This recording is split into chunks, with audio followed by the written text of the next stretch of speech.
Bonsoir mesdames et bonsoir messieurs. Nous continuons avec le professeur Kamana qui a publié un livre L'Afrique, notre projet, révolutionner l'imaginaire collectif.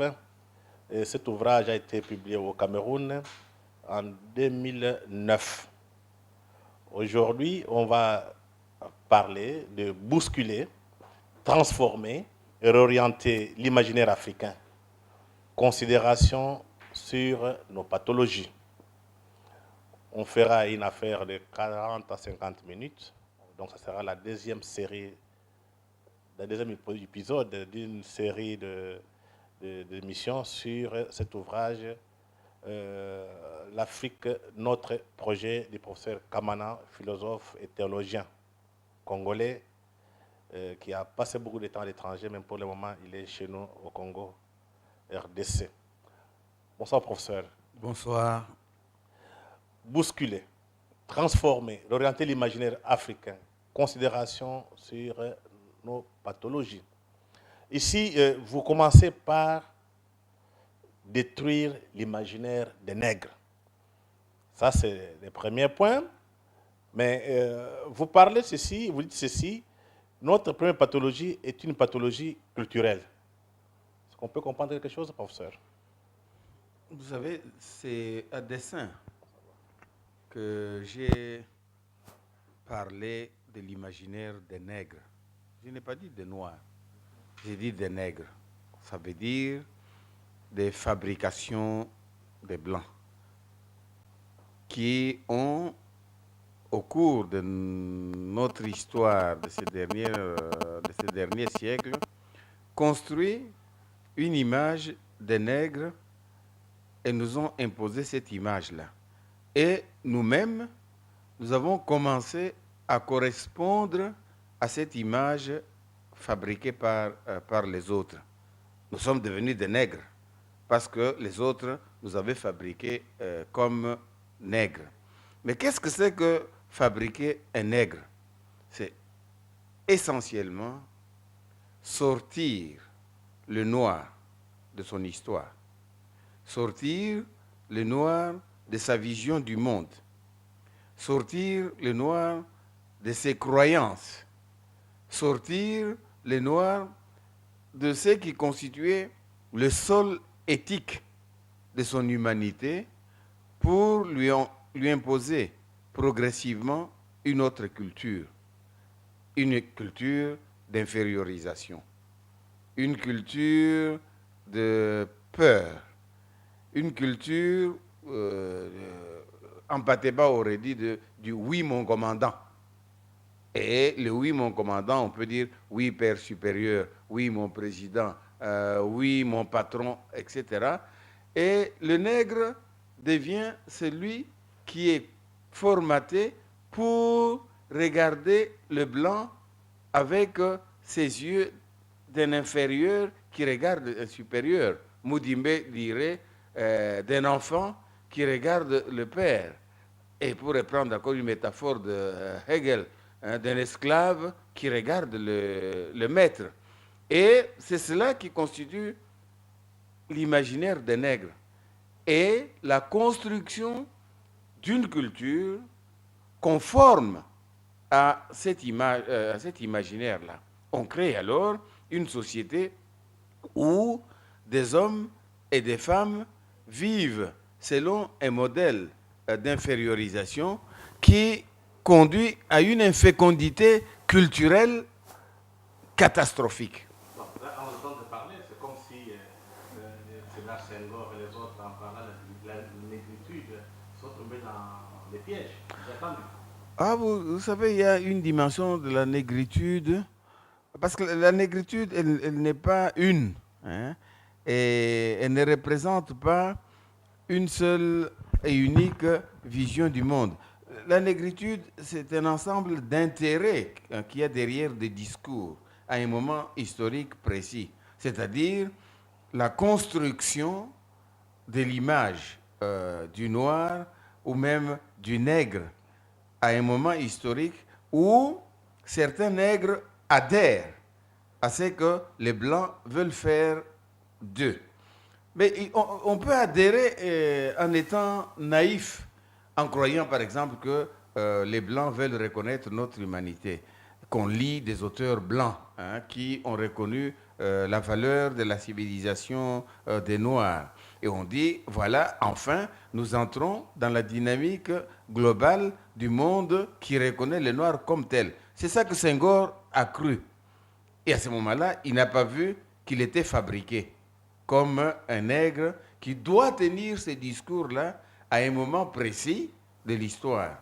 Mais il y en a d'autres qui ont compris que c'était une arme à prendre pour résister, pour se révolter. Et c'est le cas, par exemple, de la négritude politique de Césaire. Et derrière Césaire, il y avait tant de jeunes gens qui avaient compris quel était véritablement l'enjeu de cette négritude politique. Mais nous parlons maintenant seulement de la culture comme telle et de l'infécondité culturelle créée par l'histoire des nègres et leur interprétation de leur propre être avec les catégories philosophiques des Blancs.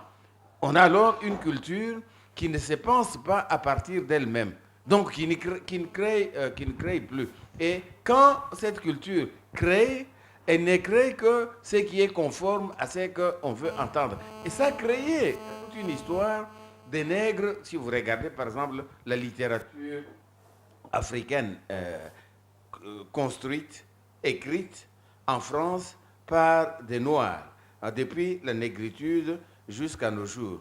Vous verrez toujours qu'il y a une lutte entre des Noirs qui s'affirment comme Noirs pour ne pas être créés comme des nègres. Mongobeti, par exemple, il va attaquer la civilisation occidentale, il va attaquer les Blancs dans le pays des Blancs pour montrer la créativité d'une culture que, à ce moment-là, la civilisation européenne voulait détruire en créant des nègres qui reprennent une culture qui n'est pas la leur. Et je prends Mongobeti parce qu'au moment précis où Mongobeti écrit ses diatribes contre la civilisation dominatrice blanche, il y a Yambo Ologem. Yambo Ologem écrit un roman qui s'appelle Le devoir des violences. Et dans Le devoir des violences, Ologem essaye de convaincre, de convaincre les Blancs que finalement les Noirs sont des violents. Les Noirs ont une civilisation de la destruction, de l'agressivité, et que l'image idyllique que l'on crée de l'Afrique traditionnelle, il faut casser ça pour montrer l'Afrique violente avec des rois barbares qui détruisaient leur propre pays. Mais Mongobeti disait, mais ce jeune homme, il ne comprend rien, à rien, qu'on est en pleine guerre. Et dans cette guerre-là, il faut une culture où on se défend. On peut se défendre avec les mythes. On peut même se défendre avec des constructions purement imaginaires. Mais c'est la culture que l'on doit défendre. Et Ologem, il a eu le prix Renaudot pour son roman là. Donc il confortait les mythes du nègre. Exactement. On lui dit, bon voilà. Donc il faut se méfier des prix qu'on a de l'autre côté. Ah, mais regardez ces prix là, c'est quoi? Si on dit, quand vous répétez, ou même vous donnez aux Blancs l'image d'une certaine Afrique qu'ils ont imaginée eux-mêmes et qu'ils vous imposent, ils vous donnent des grands prix. Ologem, il a le prix. Quelques semaines après, on l'accuse d'avoir plagié un écrivain britannique. Ça fait un scandale énorme. Ologem a dû quitter la France pour revenir au Mali où il a vécu toute sa vie. À ce moment-là, il avait une trentaine d'années seulement. Mais jusqu'à ce jour, il vit comme un reclus, un moine. Il n'a jamais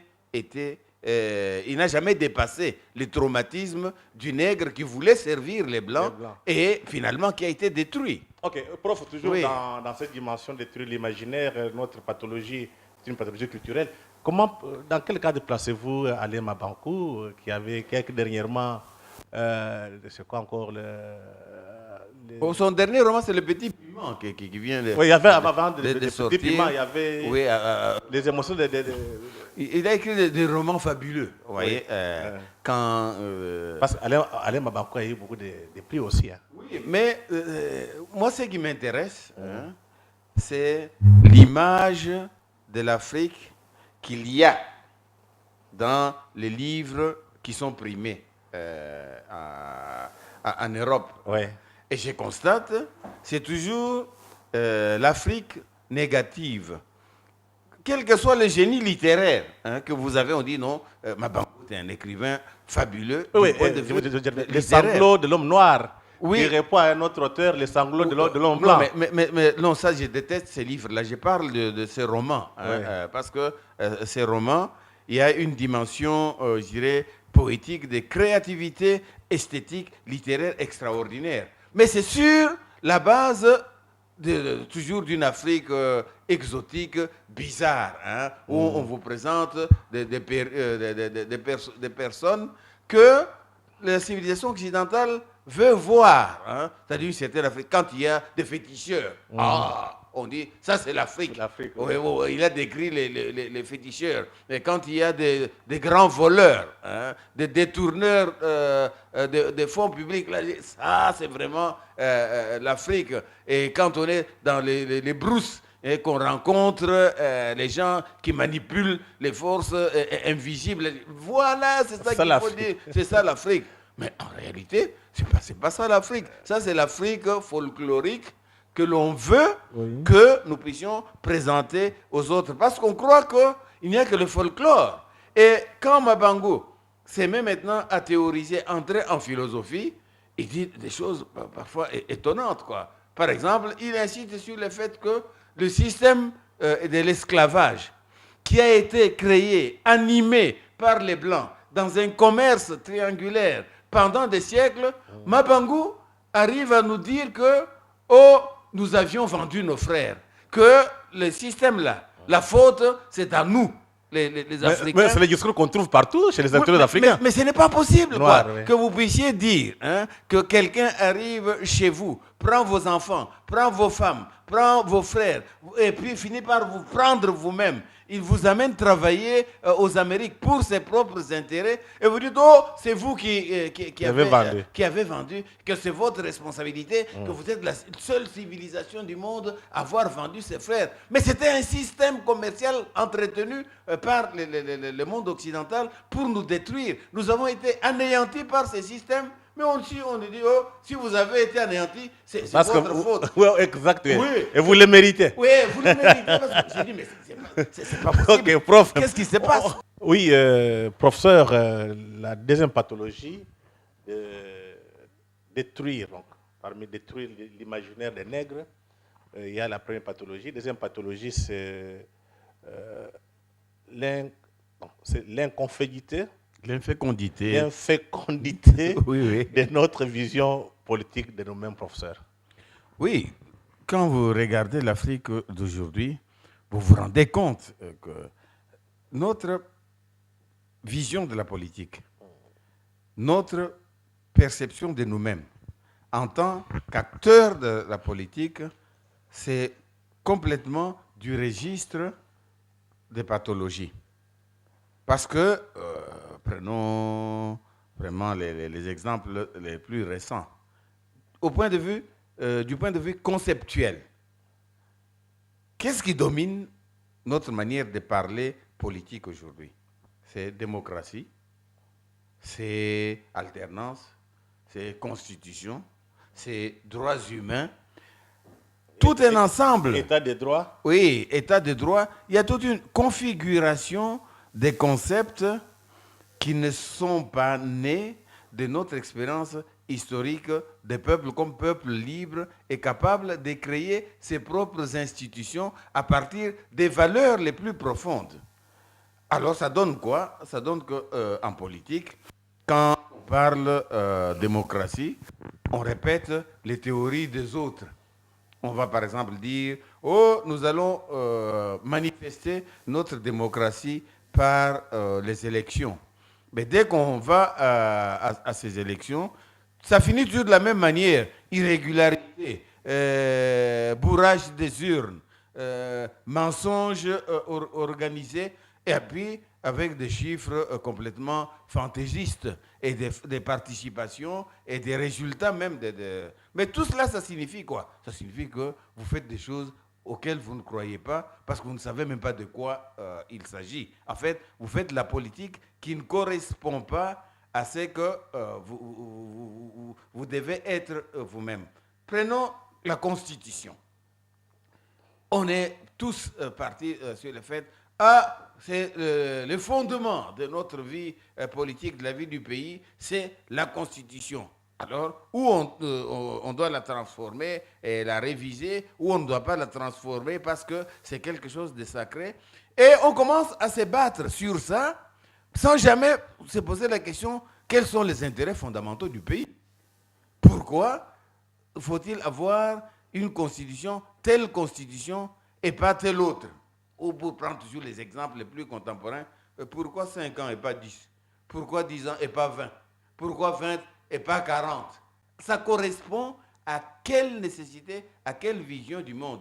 Et ce sont les débats qui sont toujours téléguidés de quelque part en fonction d'une autre vision du monde. On n'appelle pas un peuple politique un peuple sérieux, un peuple qui prend des mots et des concepts qui viennent d'ailleurs sans les maîtriser et qui veut construire son destin à partir de cela.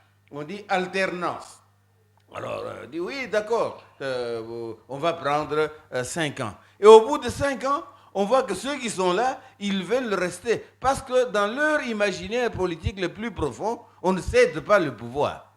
Et ceux qui sont dans l'opposition, on les voit s'agiter parce qu'ils veulent que ceux qui sont là partent. Et eux, s'ils viennent 5 ans après, ils vont redemander de continuer. On dit, mais qu'est-ce que c'est que cette histoire?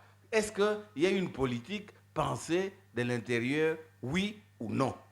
Est-ce que le peuple croit qu'on a des chefs qui ont pour responsabilité de garantir notre unité, notre intégrité, notre sécurité, notre développement et l'émergence du pays parmi les grandes puissances du monde, oui ou non? Mais on se rend compte que non, tout cela est très mais on va vous dire que c'est parce que vous n'êtes pas capable vous-même d'inventer vos propres concepts. On ne les voit même pas. Ce n'est pas parce qu'on a oublié notre propre histoire, hein, et qu'on n'y fait pas référence et qu'on ne l'enseigne pas aux générations montantes. Ce n'est pas parce qu'on fait ça qu'on n'a pas un génie politique. On a un génie politique, hein, qui est enraciné dans la culture. Et je vous donne l'exemple. Comment a été gouvernée l'Égypte pharaonique?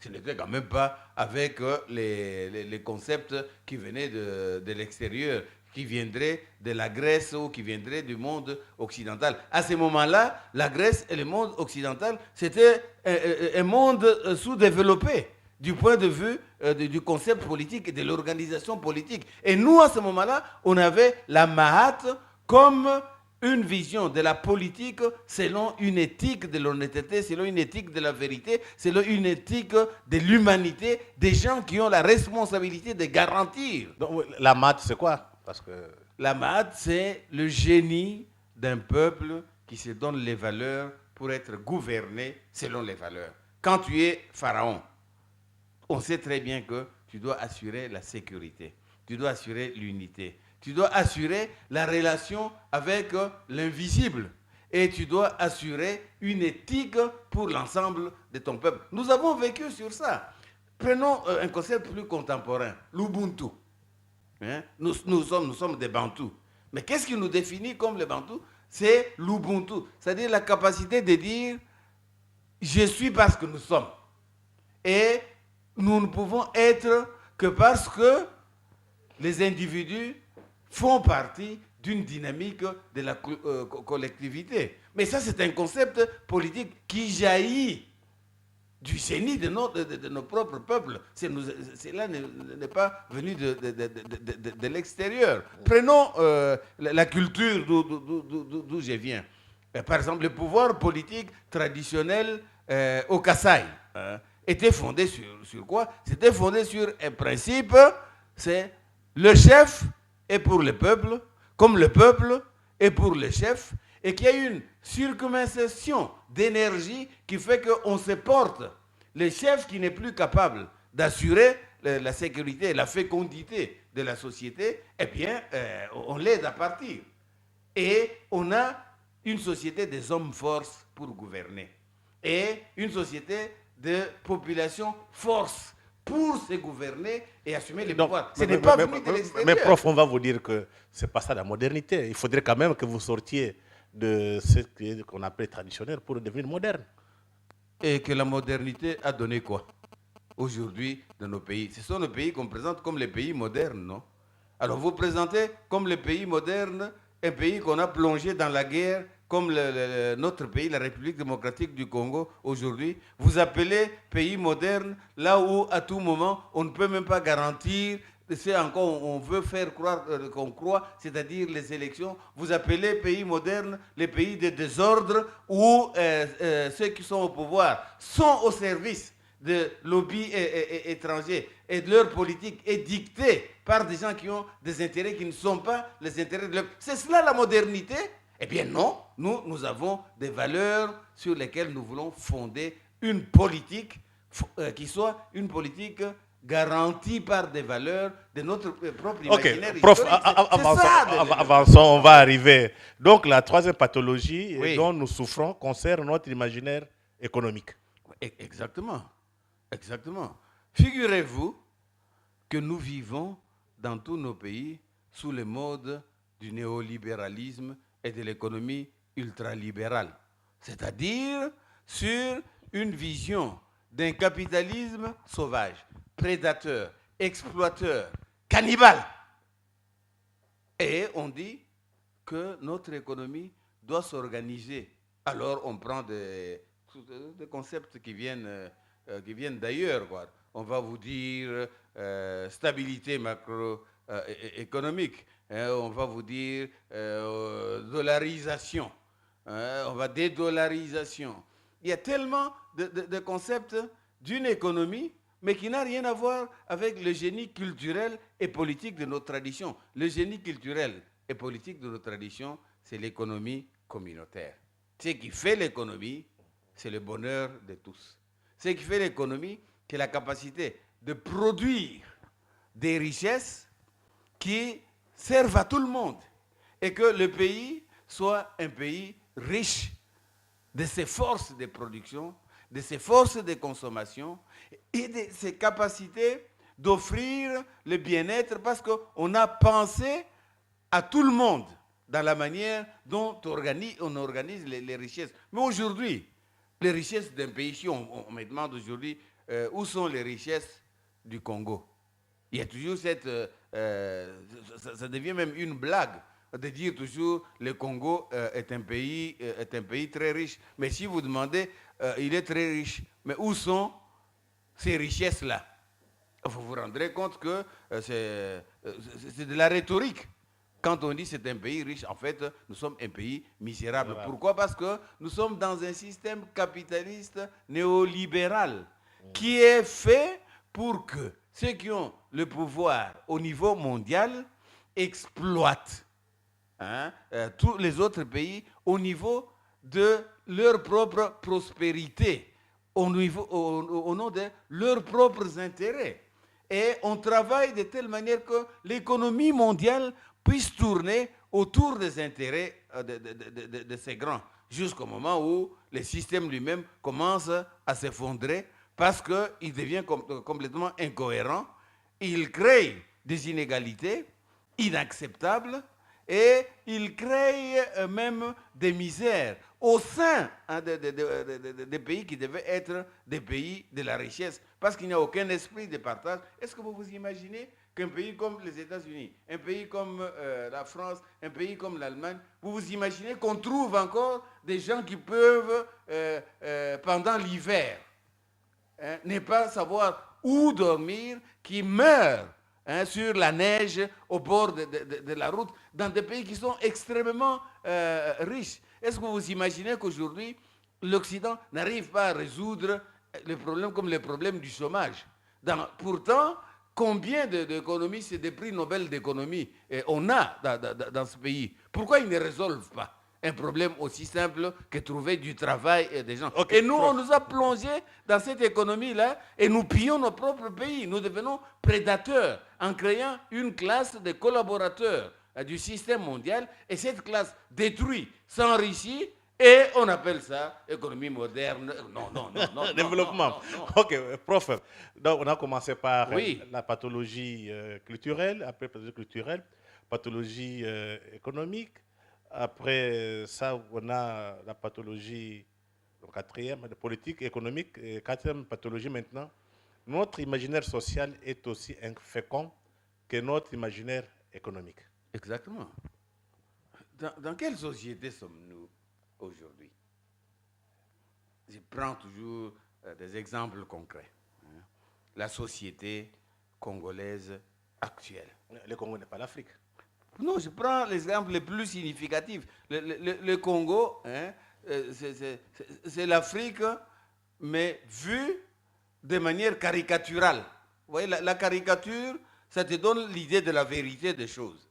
Et si tu veux savoir quelle est la caricature, c'est-à-dire la vérité de l'Afrique, regarde le Congo. Ça veut dire, regarde une société qui n'est pas capable de donner de l'eau potable aujourd'hui à 6% de sa population. Est-ce que on appelle ça une société? Quand on est l'eau, c'est-à-dire le fondement, je dirais, la chose la plus primaire que l'on doit partager, eh bien, on n'est pas capable de donner ça à 6%. Et même si on prend maintenant au niveau de toute l'Afrique, quel est le pourcentage des Africains aujourd'hui capables de dire nous vivons une vie humaine? Mais on va dire ça à cause de vous-même. Parce qu'aujourd'hui, qui gère l'Afrique, ce sont des Africains, des Congolais. Mais très bien. Ce ne sont pas des Blancs, ce ne sont pas des étrangers. Oui, ce sont des Africains, ce sont des Congolais. Est-ce qu'on vous empêche de donner à manger à vos gens?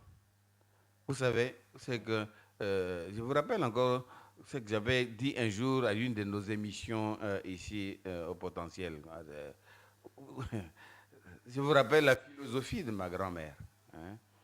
Quand j'étais enfant, ma grand-mère m'a mené voir la danse des masques. Et il y avait les masques qu'on appelait dans ces temps-là les bifoueba. C'était des masques qui vous dansaient et qui vous faisaient peur. J'avais peur et j'ai fuyé.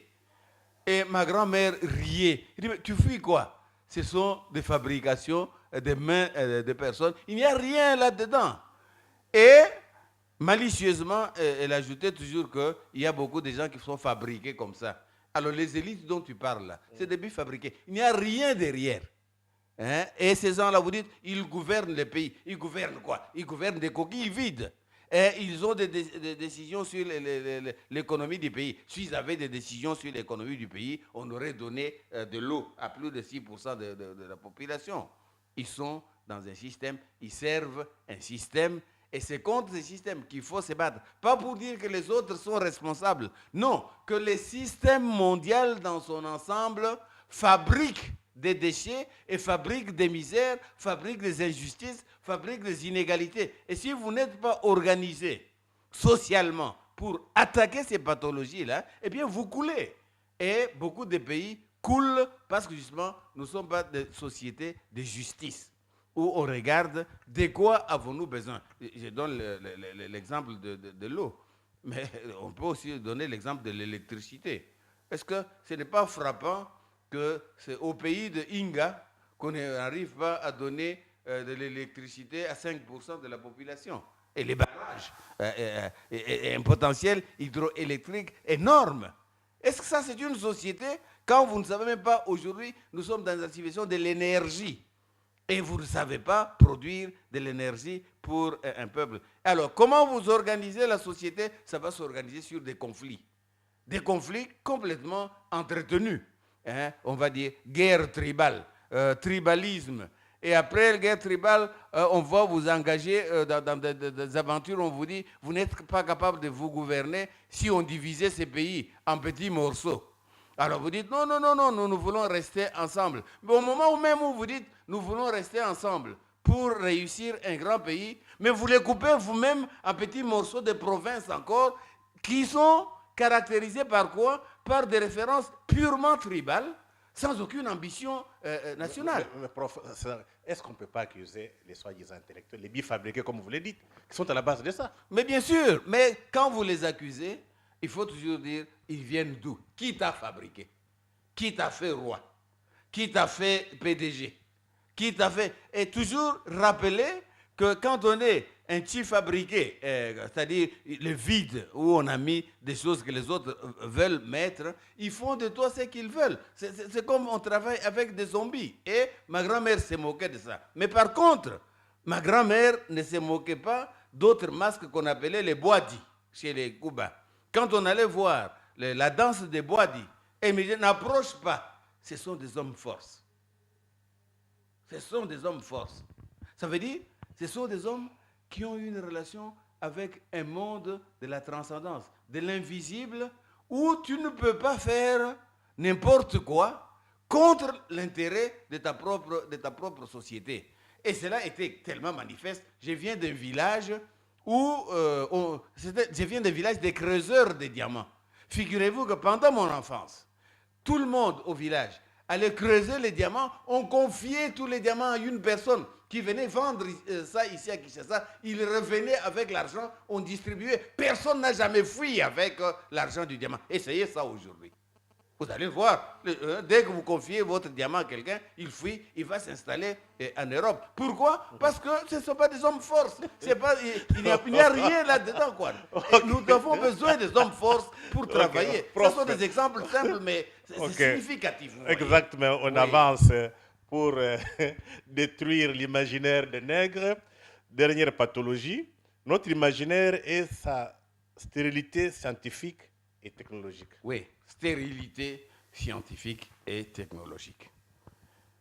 Comptez le nombre d'universités que nous avons ici et essayez de voir combien de centres de recherche nous avons construits nous-mêmes pour entrer dans ce qui est fondamental, c'est-à-dire la créativité technologique, la créativité scientifique pour répondre aux problèmes qui sont les nôtres aujourd'hui à travers ces centres de recherche. Je me souviens encore, vous-même, vous aviez écrit un livre sur la responsabilité des intellectuels dans l'effondrement du Congo aujourd'hui. Et cette responsabilité était que les intellectuels, ce sont eux qui devaient conduire à créer des centres de recherche et à investir dans les rationalités qui nous permettent de produire véritablement des outils, des solutions à nos problèmes. Mais de ce point de vue-là, c'est le désert scientifique. Et on a l'impression que ce qui nous intéresse, c'est la jouissance. Voilà. Et une fois que tu es intellectuel, tu vas te mettre même au service du pouvoir politique. Pourquoi? Pour avoir une voiture, pour avoir une maison, pour pouvoir pavaner devant les gens, faire un peu de la sape à la congolaise et qu'on croit que tu es dans la société. Mais tu es quoi dans une société où les gens souffrent comme ça? Moi, j'ai toujours honte d'être congolais quand je vois que le peuple souffre et que les intellectuels se pavanent. Non, on ne peut pas accepter ça. Il faut une science, il faut une rationalité, il faut une créativité qui permette, et c'est là que la vraie modernité devrait venir. C'est la modernité de la créativité scientifique et technologique qui nous met en contact avec les autres peuples, non pas pour être dominés, mais pour que cette créativité-là nous conduise à être des grands peuples, à être des grands pays. Il faut sortir de cette... Exactement, on va sortir après avoir détruit l'imaginaire des nègres. Vous proposez aussi maintenant convertir l'imaginaire des nouveaux Africains. Rupture avec les complexes structurants, les schémas de pensée, les styles de raisonnement et les modes de vie caractérisent notre map of the inverse aujourd'hui, notre condition de nègre enfermée dans une situation de domination en apparence sans issue, professeur. Oui. Quelle rupture? Oui, mais quand je parle de nouveaux Africains, comme de nouveaux Congolais, c'est des choses, des personnes qui ont pris conscience d'un certain nombre de choses. Mabika Kalanda avait écrit un livre qui est aujourd'hui classique, qui aurait dû être la lecture de toute la jeunesse aujourd'hui, la remise en question. Il y a des choses que nous devons remettre en question. Par exemple, toute l'orientation néocoloniale de notre esprit, toute l'orientation néocoloniale de nos structures politiques, économiques, sociales et culturelles. On doit remettre ça en question. Ça, c'est des anciens Africains. On pourrait dire c'est des dinosaures, quoi. Et il faut arriver à ce que le penseur français Edgar Morin appelle la création destructrice.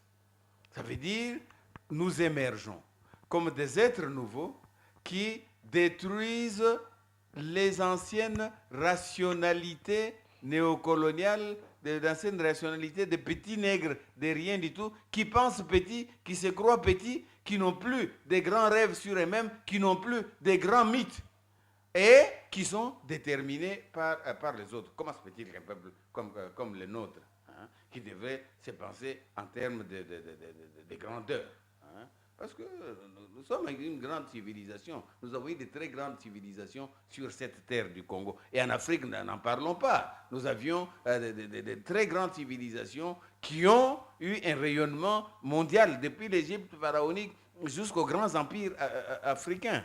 Mais tout cela ne fait pas partie de la fécondation de notre imaginaire, parce que nous vivons maintenant tournés vers la fascination de l'Occident. Est-ce que vous voulez parler de la conscience historique? Bien sûr, bien sûr. C'est cela qui aide à remettre en question un certain nombre de choses. C'est quand on prend conscience de la grandeur de sa propre histoire qu'on prend conscience de sa propre grandeur. Et qu'à ce moment-là, on se forge des mythes essentiels qui fondent une nouvelle vision du monde. Je ne suis pas celui que les autres fabriquent. Je suis celui qui me construit moi-même à partir de ce que je veux être dans le monde d'aujourd'hui. Et au Congo, actuellement, comme partout en Afrique, nous avons quand même besoin de nous affirmer comme une grande civilisation qui compte et qui est respectée dans le monde et sur laquelle le monde peut compter. Parce qu'on trouve là des gens qui ont un projet de civilisation pour l'ensemble du monde. Mais si nous n'avons pas cela, nous ne sommes pas de nouveaux Africains, nous sommes des caniches, hein, ou même des perroquets, on répète, mais on n'est plus autant de caniches et de perroquets, on est autant de créateurs de l'Afrique nouvelle. Et ça, il faut le répéter à tout moment, les nouveaux Africains ne se laissent pas dicter leur être d'ailleurs. Les nouveaux Africains n'acceptent pas que n'importe quel petit qui vient de n'importe quel coin du monde nous dise « voilà ce que vous devez faire ». Vous le dites en tant que qui? Nous pouvons nous-mêmes organiser les choses. Et ça doit commencer par des choses aussi simples qu'à un certain moment, refuser l'argent de ceux qui veulent financer des élections, de ceux qui veulent financer la démocratie. On n'a pas besoin, on peut financer ça nous-mêmes. Et okay. Même, on peut même, à la longue, si cela est notre intérêt, supprimer les élections, supprimer la démocratie et arriver à créer un système où nous croyons en nous-mêmes et en nos propres institutions. Les nouveaux Africains, c'est un certain état de dignité, et un certain état de respect de soi, un certain état où celui qui est devant toi sait jusqu'où il ne peut pas aller trop loin. Parce qu'il sait, je respecte. Je ne veux pas parler mal du Congo devant un Congolais, parce qu'il sait que le Congolais réagira comme un homme de dignité. Je ne peux pas venir corrompre les Congolais pour leur imposer des structures politiques, parce que les Congolais réagiront.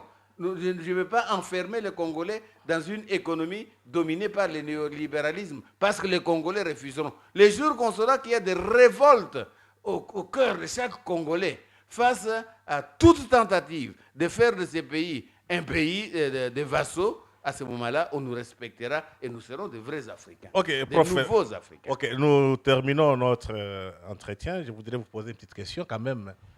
Dans ces pays, il y a eu quand même des grands penseurs tels que Mudimbe Ngal. Il il y a un moment à Lubumbashi, un grand conflit intellectuel entre les deux courants de pensée. Est-ce qu'on pouvait dire que Mudimbe représentait des valeurs un peu occidentales et Ngal les valeurs africaines?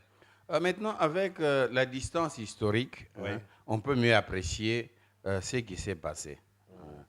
Parce qu'en ce temps-là, on ne saisissait pas où était le fond du débat. D'autres croyaient que c'était un conflit entre professeurs d'université. Non, c'était un conflit de vision du monde. Et Mudimbe, de bonne foi, il était convaincu que l'Afrique, sans l'Occident, ne peut rien. Qu'il faut construire le nouveau discours africain en tenant compte de tout ce que l'Occident nous a apporté. Parce que nous ne pouvons pas échapper à ce qu'on appelle la modernité. Et que même si vous voulez échapper, à un certain moment, vous retrouverez toujours sur votre chemin l'Occident. Et il dit, vous le retrouverez immobile et ailleurs. C'est-à-dire, il sera toujours là. Ça donnait quoi comme résultat? Il est allé aux États-Unis. Il est devenu américain, ça veut dire il est devenu occidental. Et il a fait une œuvre très admirée par les Occidentaux. Et maintenant, il a pris sa retraite. Et Mudimbe commence à se poser la question qu'il aurait dû se poser dès le début. Qui suis-je? C'est maintenant, au bout de cet itinéraire, où il a servi l'Occident, il se pose la question, qui suis-je?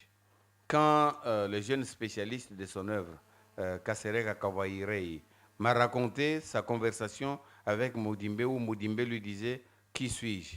J'ai dit à Kasereka, va dire à Mudimbe qu'il rentre au Congo, qu'il vienne mourir chez nous, il saura qui il est.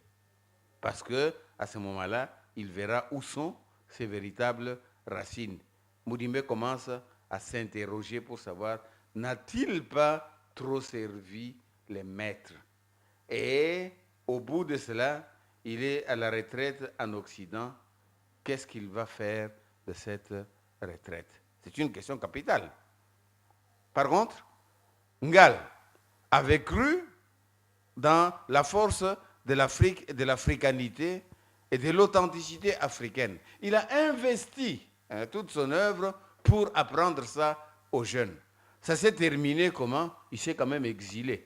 Parce qu'il ne pouvait pas vivre dans ces pays qui étaient les siens, où la dictature régnait partout. Ngal est allé en France. Et il a mené sa carrière scientifique en France. Après, quand l'AFDL est venu ici, le pays a été libéré de la dictature de Mobutu, Ngal est revenu. Il n'a jamais trouvé une place dans le système au Congo pour utiliser son intelligence. Il est rentré en Europe et il est en train de finir très mal, c'est-à-dire abandonné par son propre pays, abandonné par ceux qui, normalement, auraient dû l'aider à construire son œuvre. Et il est là, il s'interroge comme Mudimbe. Mais qui suis-je? Qu'est-ce que j'ai fait ici? Où vais-je aller? Voilà les deux qui débattaient. Ils vont finir leur vie en Occident.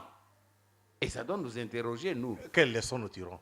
Il faut dire que nous devons refuser le destin de croire que c'est à partir d'ailleurs où qu'on va changer nos pays, où qu'on va nous changer pour que nous changions nos pays. La bataille, ça doit se mener ici. Les intellectuels doivent revenir ici. Ils doivent mener la bataille idéologique, la libération de notre imaginaire. Mudimbe doit revenir et nous dire toute son expérience là. Ça a donné quoi? Ça a donné le fait qu'il est désabusé profondément. Ngal doit venir nous dire, il faut que je trouve une place dans mon pays parce que je suis une intelligence pour ce pays. Il faut organiser les forces intellectuelles pour que aucune des grandes figures de l'intelligence ne finisse dans le désarroi et dans l'abandon, alors que nous sommes le pays qui a eu les débats les plus profonds de ces continents. Il faut qu'il y ait une grande société des intellectuels, une grande société de l'intelligence, une grande société scientifique qui appelle tous les génies congolais qu'il y a dans le monde et qu'on impose cette vision du monde. Ok, une petite question, professeur. Est-ce que ça fait partie de mon petit livre, mon pamphlet contre les intellectuels. Est-ce que la société congolaise a-t-elle besoin des intellectuels et de la science? Oh, les intellectuels, on ne peut pas poser la question de savoir si on en a besoin ou pas. Les intellectuels s'imposent par leur production et par les orientations qu'ils donnent et les solutions qu'ils proposent. Mais comme on est infécond et on ne donne pas de solutions, à ce moment-là, on a l'impression que nous ne servons à rien. Mais nous devons servir. Nous devons nous organiser pour servir. Nous devons nous organiser pour inventer les concepts politiques pour notre pays. Nous devons inventer une économie pour notre pays. Nous devons réinventer la culture de la grandeur. Nous devons réinventer l'éducation. Parce que ça, c'est notre travail. Nous connaissons maintenant toutes les autres civilisations. Nous sommes allés partout. Nous avons lu les livres des penseurs du monde entier. Et tous ces livres-là, nous en avons fait un savoir. Mais organisons ce savoir et faisons de l'intelligence une force dans ce pays. Mais malheureusement, vous allez voir, il y a des forces politiques, on va vous dire opposition, pouvoir. Mais les intellectuels, ils sont où? Ils ne sont pas une force dans ce pays. Ils n'étaient même pas à la conférence nationale quand on a voulu refonder le pays en tant que force organisée. Et même maintenant, là, on dit dialogue national. Mais ce dialogue, c'est entre les politiques. Mais ce n'est pas des politiques qui demandent aux intellectuels, y a-t-il un projet pour le Congo, pour l'Afrique, que vous pouvez proposer aux hommes politiques pour un nouveau destin, une nouvelle destinée dans nos pays. Et tant qu'on n'a pas compris qu'on doit réorganiser l'intelligence dans ces pays, eh bien, on ne fait pas notre travail. Mais il faut le faire impérativement. Il faut le faire. Ok, merci professeur. On va le faire. La pensée s'impose d'elle-même. Nous arrivons à la fin de notre entretien. Nous pensons que prochainement, on va encore faire la troisième série. Donc, la troisième émission d'une série sur les livres du professeur Kamana. Prochainement, on va tabler pour la réinvention de l'Afrique. Mesdames et messieurs, nous sommes arrivés à la fin de notre entretien. Merci et bonsoir. Bonsoir, professeur. Bonsoir.